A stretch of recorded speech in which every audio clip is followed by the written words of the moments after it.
அருமையான ஒரு வார்த்தையை தியானிக்க போகிறோம்.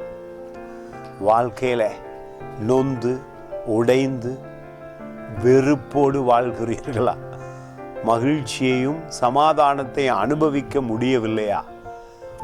நினைத்து கொள்ளுங்கள், உங்கள் உள்ளம் அதிகமாக உலகத்தின் பின்னே செல்லுகிறது.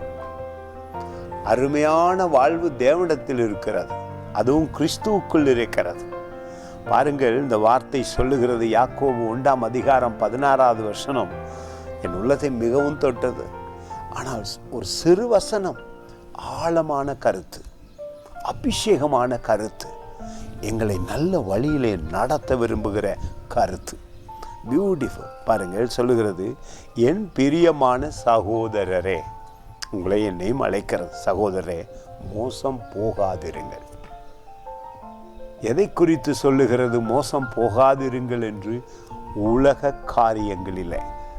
இந்த உலகம் நல்லது, இந்த உலகத்திலிருந்தே நன்மைகள் வருகிறது, எல்லாம் உலகமென்றே நினைத்து கொண்டு தேவனை மறந்து உலகம் பின்னே செல்லுவோமாகில் நாங்கள் மோசம் போய்விடுவோம்.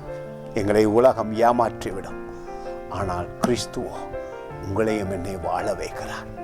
அவருடைய வார்த்தையில அதிசயம் இருக்கிறது, அவருடைய வார்த்தையில வாழ்வு இருக்கிறது, அவருடைய வார்த்தையில உயிர் இருக்கிறது, அவருடைய வார்த்தையில ஆவி இருக்கிறது. நாம் எப்படி மோசம் போகிறோம் தெரியுமா?